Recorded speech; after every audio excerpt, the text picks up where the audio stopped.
All right. Well, thank you guys for joining us again for another Health Truth Live video. We're glad you're here. We're glad to be here. So today we got another fun one. Let me catch my breath. Woo, man. Sorry, I ate too much turkey. Just relax. Playing football with my boys after eating so much food. So today we're going over help. I can't catch my breath.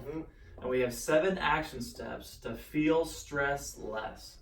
So we're going to talk about how breathing helps us feel less stress and how it impacts our body in such a big way.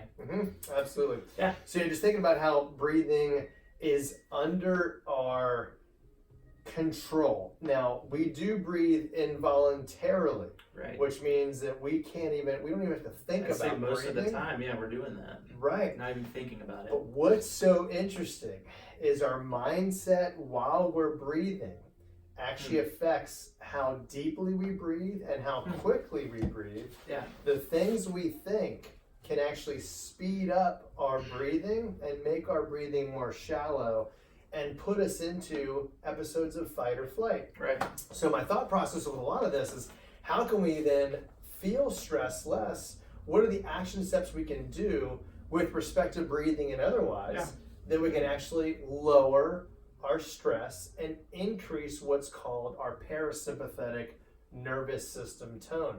Just to give an overall definition, there's 2 kind of basic sides of the autonomic nervous system. You have the sympathetic nervous system, which is fight or flight, and the parasympathetic nervous system, which is rest, recovery, and digest. Now, in one of those, you're in a calm state. That's in the parasympathetic nervous system. I would venture to say, and this is a thought process of mine over the past many years, is we have a lot of things happening in life right now.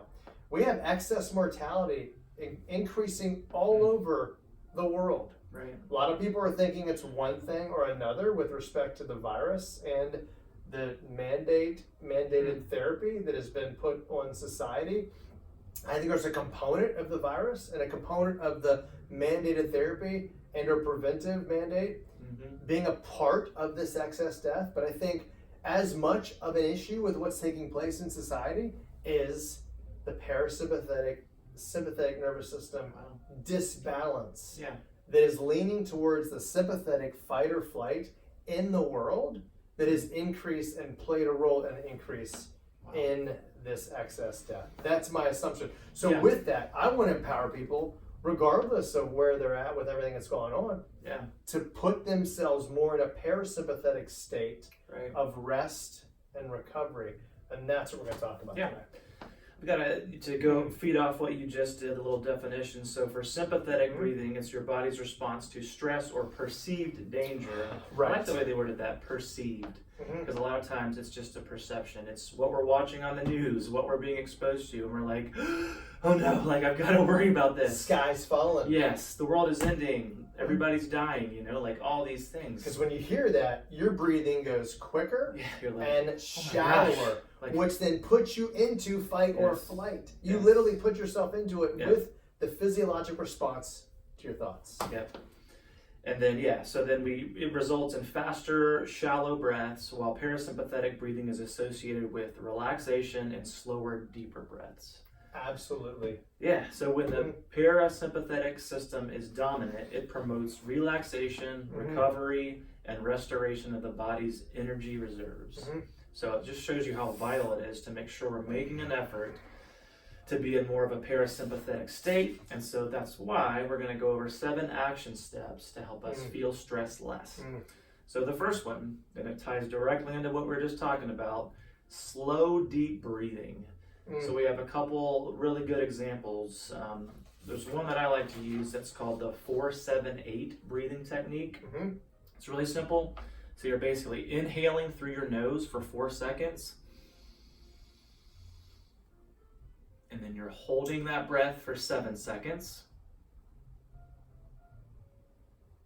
And then you're exhaling out of your mouth for 8.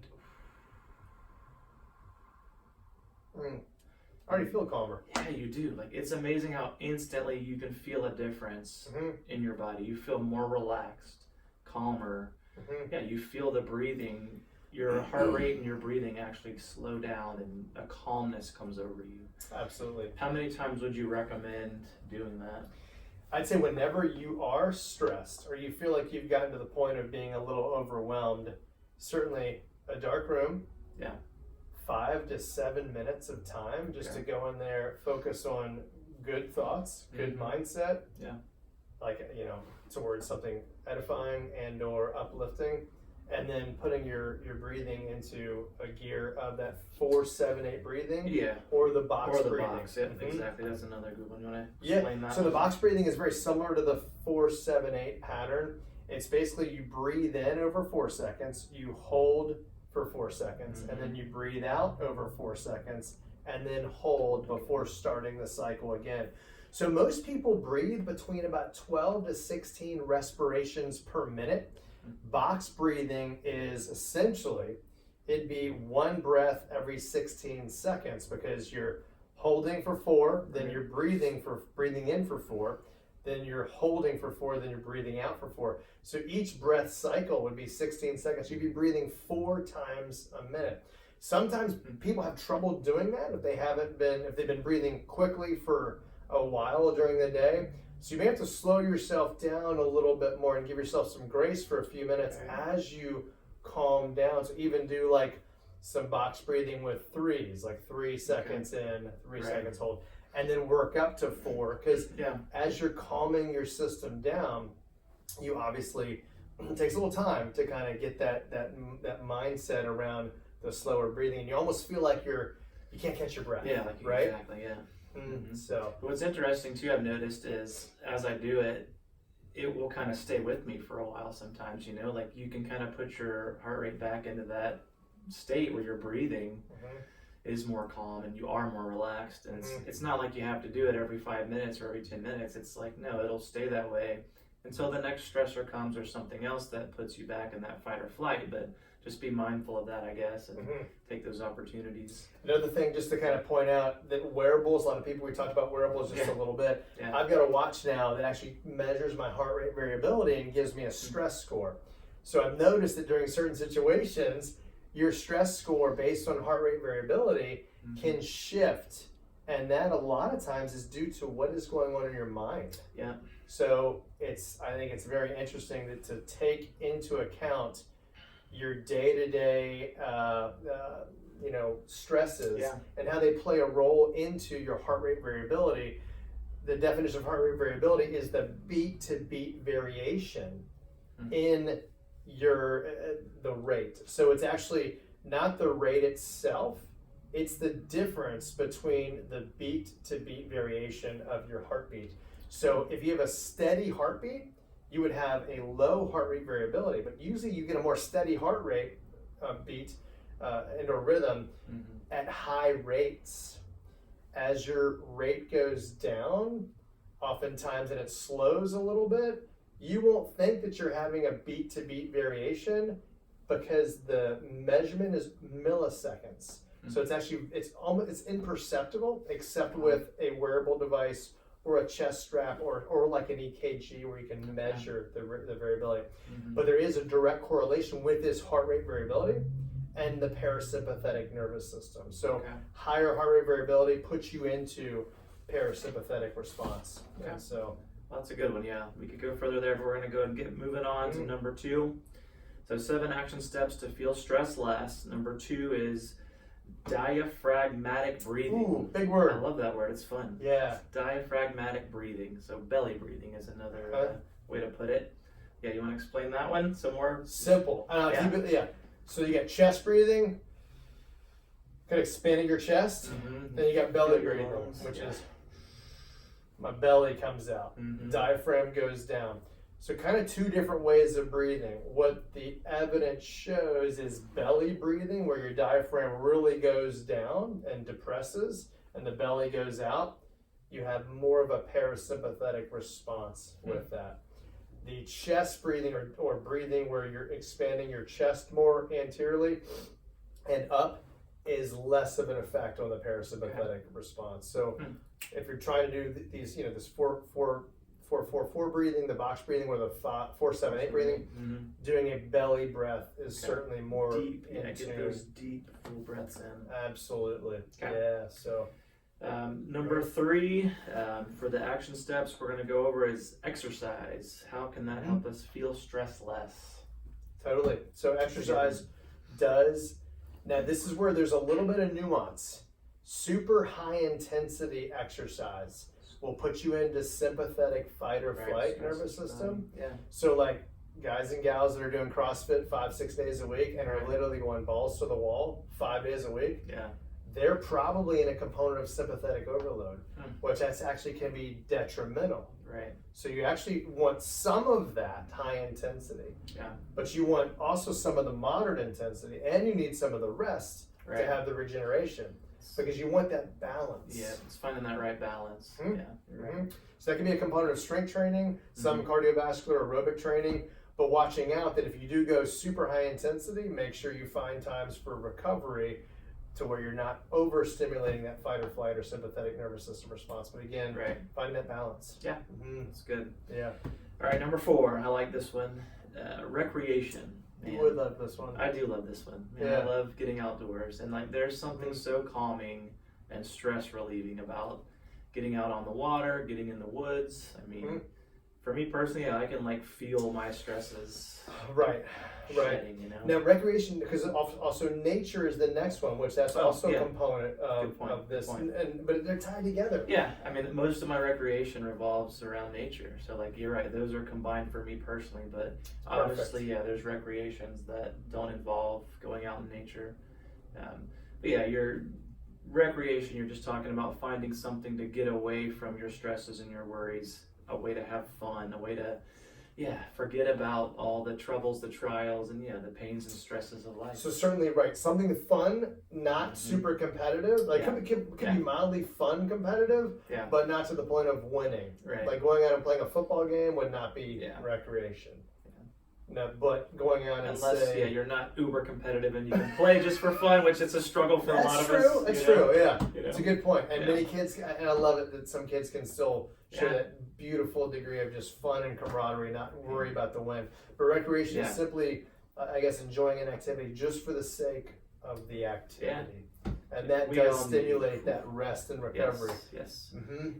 That seems like it's getting harder and harder for people to do over the last few years, especially, and just as busy as we make our schedules with kids in school and then our own jobs and then sports, like for the kids, like it's funny, you just nailed it. A lot of times those things that are done, like the hobbies and the sports, should be stress relievers and be fun. No, they're not. Yeah, we turn them into stresses and because it turns into like it's all competitive, it's all I'm gonna get the kid a scholarship, they're gonna do in travel ball, and then all of a sudden the kid is 10, 11, 12 years old and all they're worried about is success for success sake, not for the enjoyment. And so now, of course, there's a balance. Like winning is fun, and it's important to try to win. But if it becomes the only thing, then you're in a state of disbalance. So I would encourage a little bit of like both, right? You want to keep this sport fun in this case of sports, but also have those things that maybe aren't even, fishing.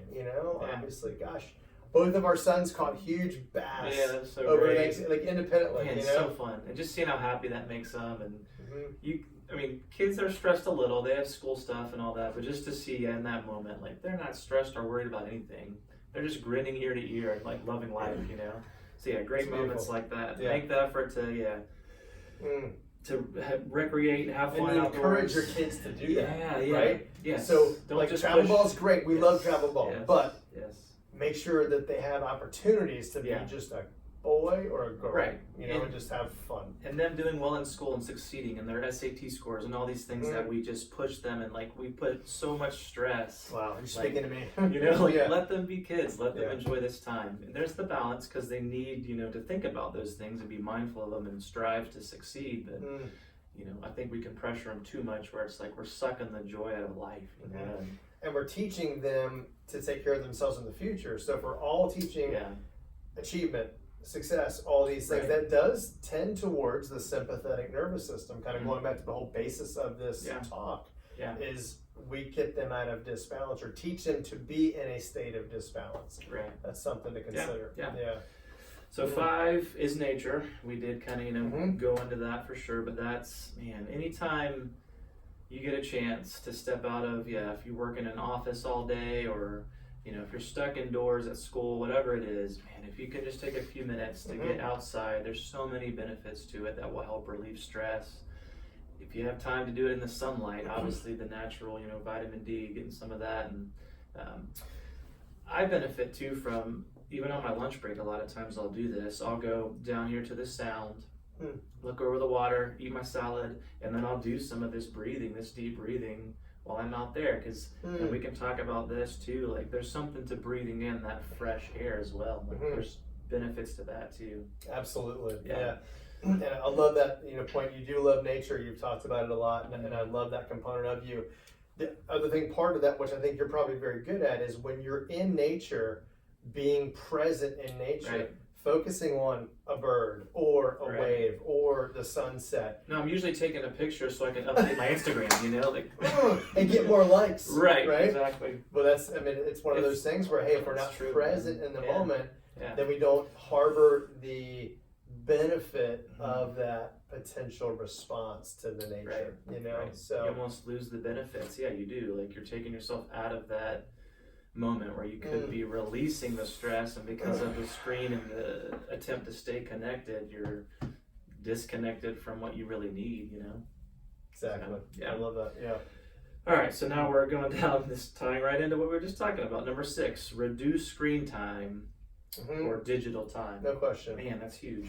So yeah, evidence, data shows that more screen time, which should be TV, iPads, iPhones, anything digital that's in front of you, computers at work, increase cortisol, which is a stress hormone, and therefore does lean towards or lend you towards the sympathetic nervous system tone versus parasympathetic. So you're more in a fight or flight with more digital screen exposure. So lowering that is another way to lower the stress. There's got to be studies with social media and like how much that's affected our stress levels, and there's data. No, there's data on all this stress response. That's what I'm saying. Like, and what's so interesting, again, talking about what's happened the last 4 years and what they have done, our screen time has gone up roughly 50%. I think is some of the estimates. Some say up to double. So again, you literally have been programmed to be on the screen 50 to 100% more, which does increase your stress response, which the increased sympathetic nervous system response increases your risk to infection because your immune system's not as attuned to fighting infections when it's in fight or flight. So again, I go back to a lot of the response that happened 3 years ago, complete nonsense. It really was. And we're already seeing things in China being talked about that they're, you know, considering, you know, shutting down, or they are shutting down and distancing and masking again, you know, and so it's like we don't learn from our past mistakes, and we can't, you know. Just encourage everybody, slow down, be mindful, take the time to think and reason through things you see and what you're hearing and watching on the news. Like, don't just be susceptible to go for it, fall for it, and let it affect you in that negative way, to allow worry and, you know, fear to grip you. The tyranny of fear is an absolute liar, and it's used by tyrants. I mean, fear is used by tyrants to control you, and that's simply what I believe it took place the last 3 to 4 years. Now, yes, there was a bad infection. Yes, many people had significant problems and death. The point is, we're still reaping some of the unfortunate fruit of that. It's still going around, it's still mutating. I guess my encouragement to everyone, take good care of yourself. Monitor everything that goes in your body and get early treatment if you get sick. It's kind of going into different tangent with this, but still, just this is a big part of what's happened the last few years. It's been such a tyranny of fear. Specifically, we'll touch on this one thing, but specifically with the fear, you know, for God did not give us a spirit of fear, but of love and of power and of a sound mind. So if you catch yourself all of a sudden being overwhelmed with fear and anxiety, turn to God. Like, that's not God's spirit. That's not his design for you. You can have peace and hope and not live in fear and worry. Yeah, I love this word. Do you know what the Greek of power is in that verse? Dynamis. Dynamis or dunamis. Dynamite. It's power. It's like that. Literally, like if you think about just power. Dunamis / dynamis. I think they're both part of the root. It's incredible. Just think about the power that God has offered to us. So we're not trapped in fear. We have that power, Mm-hmm. that much power over it that we can tap into. And so yeah, don't fall for it. God loves you. He's got a plan. You can trust him, and no need to fear. So I love it. Yeah, number 7. So we're on the 7 action steps to feel stress less. This one's big, and it affects people in a big way. But alcohol consumption. You know, there's the thought, and we talked about this in an earlier video, where it's going to bring some help, like having a few beers or a glass of wine. Like this is going to help relieve some stress. So there's some truth to that, but then also it can end up becoming dangerous and causing more stress. Absolutely. So there's no question. I think a little bit minimal alcohol can have some benefits, right. But any more than a minimal, and actually even in some cases, what experiments have shown that even just a little bit of alcohol can somewhat lead to a more dysfunctional sleep pattern. Right. And so that's where something needs to be considered, that hey, if you're drinking 10, 15, 20 drinks a week, you're at that level where it's likely affecting your nervous system and keeping you in more of a fight or flight. I would recommend 1 to 2 drinks a week. Do I always follow that? No. Ideally, that's right around where I'm at. And most weeks, I'll say I'm at that 1 to 2 or 3 drinks a week. And nothing more than that, because more than that, I tend to lean more towards lack of energy. And I believe, and the data shows, more leaning towards the sympathetic nervous system response. Mood altering too, like it affects your mood in a huge way. So the irony of alcohol is it lowers anxiety immediately. Initially, but then the midterm and the later term effects of the next day and the next week are typically higher anxiety. It's crazy. So it is. It's a quick fix and a long-term potential problem. So just be mindful of how much you're consuming, and try to encourage everybody to like you said, 1 to 2 a week is probably where you're going to have the benefit, and you won't have to worry about the negative effects from it. So it's good, man. A lot of good action steps there. Slow deep breathing, diaphragmatic breathing, exercise, recreation, get out in nature, reduce screen time or digital time, and then alcohol consumption. Be mindful of that. So if you're think about these action steps, take your time, go over these and be mindful of them. First, start putting them into practice. Like, you will see benefits. There's no doubt that you will feel stressed less and be able to enjoy your life more. Biggest take-home point with the breathing point is recognize it's in your control. And you can then tell your body how to breathe more effectively. Usually breathing in through your nose, out through your mouth, belly breathing, slower, deeper. All of those are under your control to help control and lower that sympathetic fight or flight response to stress. So thank you guys so much for listening. Good. Thank you. I can breathe a little bit better now, can't you? Calm, man. Life's good. You're always calm. Hey, thank you guys very much. We'll see you guys next video, and take care.